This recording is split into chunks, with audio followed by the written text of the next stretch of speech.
제가 계속해서 좀 강조도 드리고 정리도 해드리겠지만 죄에 대해서 죄가 무엇인지를 정확하게 깨닫는 게 저희 그리스도인의 신앙생활에서 진짜 엄청 중요합니다. 왜냐하면 저희가 항상 뭐 예배 때라든지 뭐 언제 뭐 기도할 때라든지 그리고 어릴 때부터 뭐 주일학교에서부터 저희는 죄인입니다 뭐 이렇게 이제 얘기를 들으면서 크잖아요. 그리고 저희 모두는 사실 모종의 죄책감도 있고 특정한 죄로 인해서 고통을 받았던 경험이 있을 수도 있고 그렇기 때문에 그 죄라는 것을 생각할 때에 상당히 이렇게 모호할 가능성이 좀 있습니다. 그러니까 모호하다기보다 개인마다 다를 수도 있는 겁니다. 근데 성경을 통해서 좀 정리가 돼야 되거든요. 그 죄의 본질이 뭔지에 대해서. 그래서 그리고 그래야 그 죄를 해결하러 오신 예수님이 뭘 해결하러 오셨는지를 알 수 있는 거예요. 예수님이 날 구원하러 오셨습니다라고 얘기했을 때 내가 생각하는 문제가 성경이 생각하는 문제가 아니에요. 근데 사람들이 구원하러 오신 분이래요. 그럼 그분은 내 이 문제를 해결하러 오신 분으로 착각하는 거죠. 성경이 말하는 문제의 해결이 아닐 수도 있는데도. 무슨 말인지 이해되시죠? 그러니까 내가 내 문제를 잘못 바라볼 수 있다는 겁니다. 그래서 처방전을 엉뚱한 걸 가지고 와가지고 약을 먹으면서 지금 나의 어떤 다른 부분이 해결이 되겠구나라고 착각하고 있을 수도 있다는 거죠. 근데 왜 해결이 안 되지 이렇게.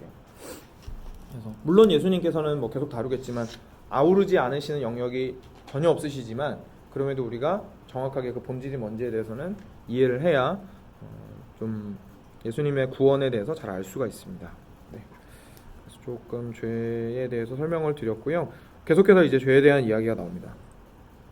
13문 같이 보겠습니다. 우리 시조가 창조함을 받은 상태에 그대로 있었습니까? 같이 읽겠습니다. 우리 시조가 임의대로 자유함을 인하여 하나님께 죄를 범함으로 창조함을 받은 본 지위에서 타락하였다. 네, 여기도 이제 본 지위가 있죠.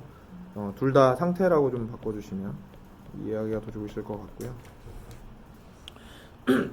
창세기 3장 말씀은 저희가 마침 이 부분은 저희가 안 읽었네요. 근데 3장 읽을까요 그냥? 3장 읽겠습니다. 3장이랑 로마서 말씀이랑 이렇게 두 개 같이 읽겠습니다. 창세기 3장 말씀 교독하겠습니다. 여자가 그 나무를 본즉 먹음직도 하고 보암직도 하고 만큼 탐스럽기도 한 나무인지라 자기와 함께 있는 남편에게도 주매 그도 먹은지라. 이에 그들의 눈이 밝아져 자기들이 벗은 줄을 알고 무화과 나무 잎을 엮어 치마로 삼았더라. 그들이 그날 바람이 불 때 동산에 거니시는 여호와 하나님의 소리를 듣고 아담과 그의 아내가 여호와 하나님의 낯을 피하여 동산 나무 사이에 숨은지라. 뭐 이건 그냥 저희가 읽었으니까 곁다리로 하나 말씀드리는 건데 부끄러움 있잖아요. 저희가 부끄러움을 느끼잖아요. 사실 저희가 부끄러움을 느낀다라는 것 자체가 예수님 안 믿는 사람도 부끄러움이 있잖아요. 그러니까 부끄러움을 느낀다라는 것 자체가 모종의 기준이 있다는 겁니다. 우리한테 하나님이 심어두신 기준이 없으면 부끄러움을 느낄 이유가 없거든요. 그렇잖아요. 그러니까 예를 들어서 육신이 벌거벗었어요. 육신이 벌거벗었는데 다른 사람이 나를 벌거벗은 나를 봤을 때 부끄럽잖아요. 근데 그거 자체가 뭐 벌거벗은 걸 봐도 아무렇지도 않을 수도 있는데 그 기준으로 내가 부끄러워하고 숨으려고 하는 것 자체가 모종의 기준이 있는 겁니다. 그러니까 어그러진 기준이 있는 거죠. 그 기준에서 내가 미달이 된 거예요. 그 기준에 지금 미치지 못하는 모습이 있는 거죠. 그래서 전혀 문제가 없다면 내가 벌거벗은 모습을 누가 보더라도 아무렇지도 않을 텐데 나도 불완전하고 보는 그 사람도 불완전하고 당연히 벌거벗은 모습을 봤을 때는 너무너무 부끄러운 거죠. 그래서 처음에 아담과 하와가 죄를 지은 그 모습이 좀 드러난 그 결과가 드러난 그 형태 중에 하나가 바로 이런 부끄러워하는 모습이었던 것 같습니다. 근데 하나님께서 그 부끄러움을 이렇게 가리워 주시죠 나중에. 5장 12절 같이 읽겠습니다. 그러므로 한 사람으로 말미암아 죄가 세상에 들어오고 죄로 말미암아 사망이 들어왔나니 이와 같이 모든 사람이 죄를 지었으므로 사망이 모든 사람에게 이르렀느니라. 네, 그래서 한 사람으로 말미암아 죄가 세상에 들어오고 죄로 말미암아 사망이 들어왔습니다. 이와 같이 모든 사람이 죄를 지었으므로 사망이 모든 사람에게 이르렀느니라. 네. 이건 사실 제가 아까 말씀드린 부분에 좀 많이 포함이 되는 것 같아서 간략하게만 보고 넘어가겠습니다.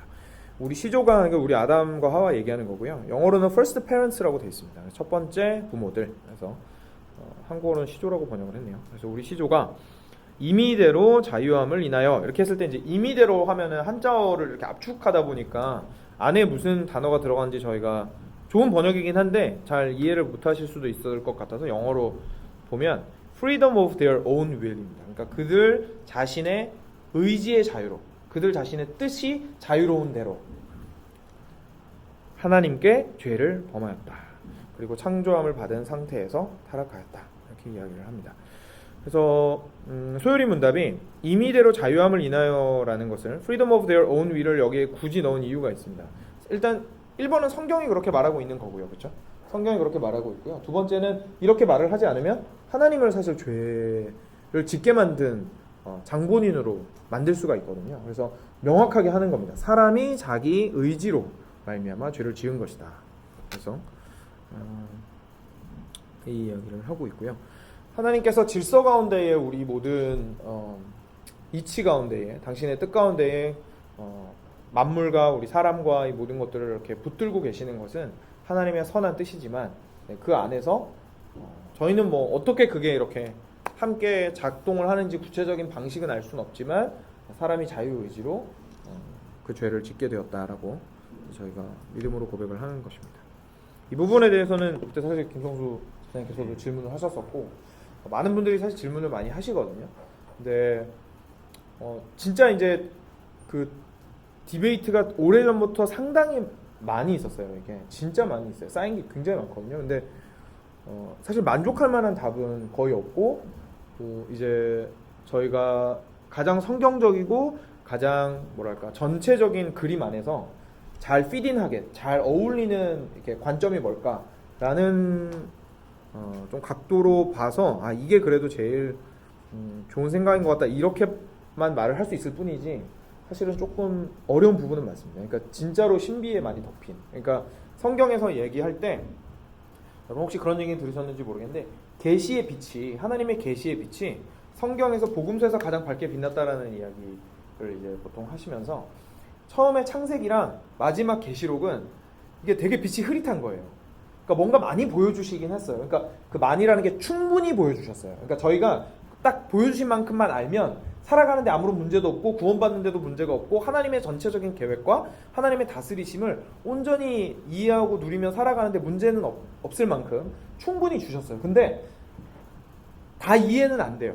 이거 무슨 말인지 이해되시죠? 그래서 전등이 중간에서 이렇게 비치면 중간에 여기 자기 전구 바로 밑에가 제일 밝고 멀리 갈수록 조금 어두워지는 것처럼 예수 그리스도가 직접 이 땅에 오셨을 때에 말씀이신 예수 그리스도가 오셨을 때에는 정말 너무 많은 것들이 밝히 비추어져서 그 이전 것과 그 이후에 있는 말씀들이 예수 그리스도로 말미암아 다 해석이 되는 거예요.